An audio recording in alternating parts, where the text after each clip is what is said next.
Today's 9/11 letter is by the author of We Need to Talk About Kevin, Lionel Shriver, and she has given it the title, Prepositions. Dear Sarah, I apologize for the formality of a letter, but I can't trust myself to get this out over a glass of wine, especially while still unsure what I want to say. Trust that I've treasured your friendship always. On that hiking trip through the Sinai Desert when we all met, what brought our two couples together was a shared disinclination to complain. Other tourists whined ceaselessly about the heat and the food, but we four were intrepid.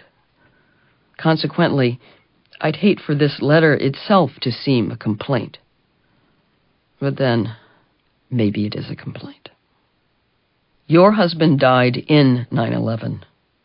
My husband died on 9/11.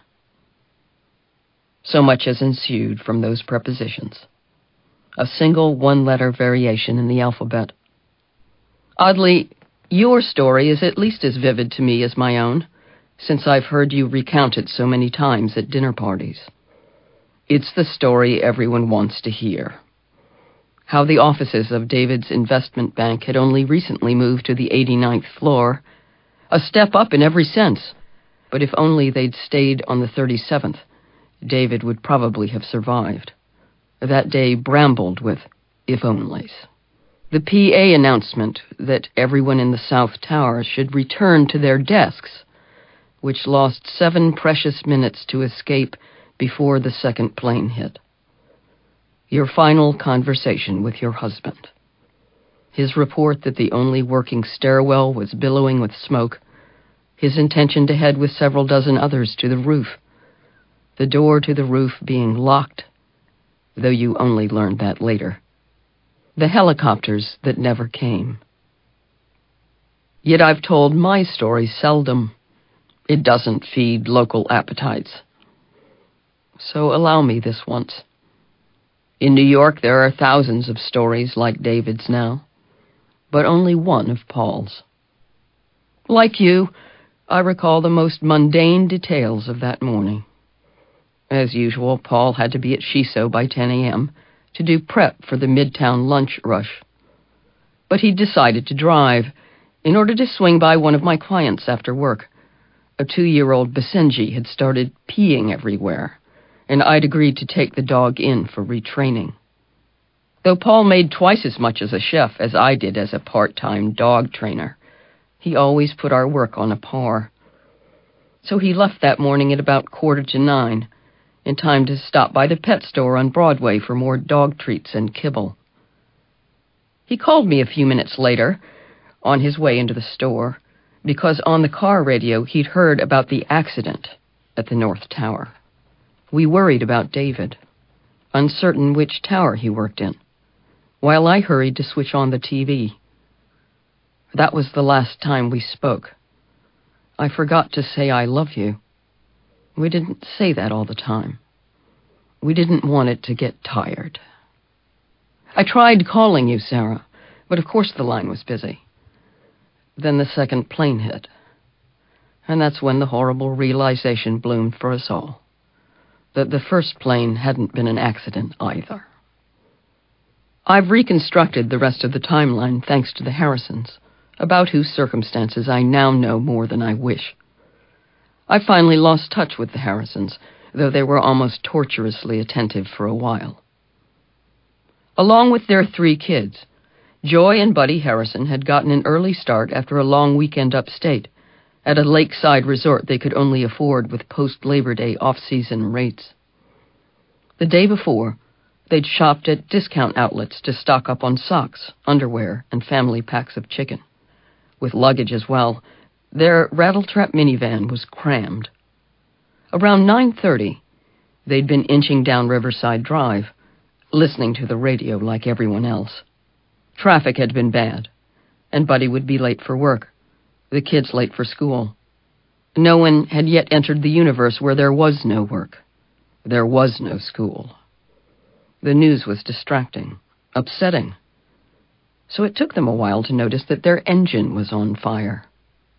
The Harrisons parked at a cockeyed angle at 79th Street, and at least had the wit to drag their kids out before going after the economy-packed toilet roll.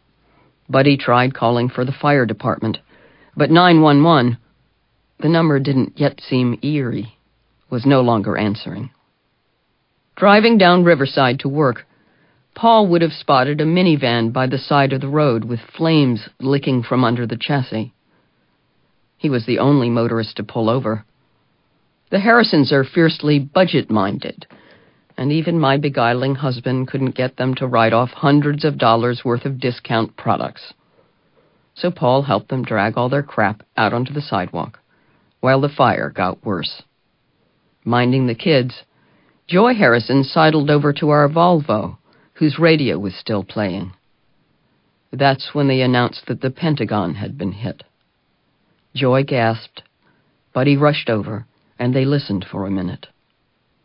Paul was still in their back seat. He must have been overcome with smoke. And then the whole minivan erupted. I'll take their word for it that Buddy and Joy streaked over to their van to pull my husband from the flames. But by then, Paul was badly burned.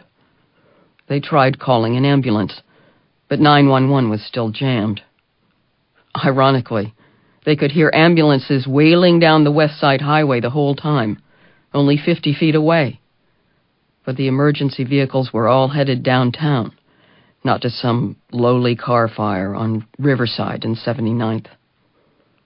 This must have been right around the time you called me, Sarah. You were feeling so helpless, unable to reach David's cell. The satellite networks were overloaded. We both gawked at CNN. Frightened personally, of course, but also frightened in a larger way that was unfamiliar. During one of our gaping silences, the South Tower emitted a great gray plume on screen and disappeared in smoke, like a quarter-mile-high magic trick. We inhaled together. We held our breaths together. We screamed together. Sharing that moment cemented our friendship for life. I don't regret that. Meanwhile, I'm told, Buddy Harrison finally carried Paul to our Volvo to drive their rescuer to St. Luke's himself. But by then, traffic was hardly moving, and they must have lost a lot more time sitting in it. The hospital called me at 11:30. "Ms. Eisenberg, I should clarify," said the internist. And then he delivered the verdict that would cordon me off forever, that would exile me in a small, tinny, unimportant world, a tiny, private, incidental world, while the rest of the country lived in the tumult of history, of shifting tectonic allegiances, of wars and counterinsurgencies, of great moral choices, grand speeches, and noble sacrifices. As far as we can tell, your husband's death had nothing to do with the World Trade Center. In New York City, 148 people die every day from strokes, traffic accidents, overdoses, or misguided acts of altruism. 10 years ago, my husband was one of them. But because he merely died on 9/11, I've been banished from the commemorations to which you've been invited for 10 years. Everyone who died in 9/11 is described as a hero. If you don't mind, David did nothing but go to work. On his own initiative, Paul was helping a family in distress.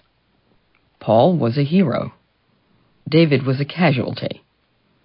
Yet David's picture was in the paper, not my husband's. David's passing is mourned annually by millions of people, but no one besides immediate family remembers Paul's. In some ways, that cataclysm has been the making of you. Before, you didn't even have a job, and now you give speeches at fundraising lunches. You delivered a statement to the 9/11 Commission. You get letters published in the New York Times, which gives you special credence because of your bona fides. You attend the commemoration every year in smart black suits. You seem to know who you are now, while your children wear their heritage with pride. Their father died in 9/11. You have fierce political opinions where before they were hazy, which has sometimes put us at loggerheads. I pointed out that the Park 51 mosque is planned near Ground Zero, not at Ground Zero, and I should know the importance of prepositions. You were offended. The mosque was insensitive, you said. But we can't ban a particular religion from a whole area of New York, I said. It's unconstitutional. You just kept repeating that word, insensitive. I got the message. My opinion didn't count. Your opinion was privileged.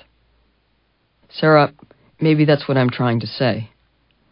I know it doesn't seem that way, but you are privileged. David's death means something, not only to you and your kids, but to the city, the country, the world. While all I can construe from the debacle on Riverside Drive was that my husband was a nice guy.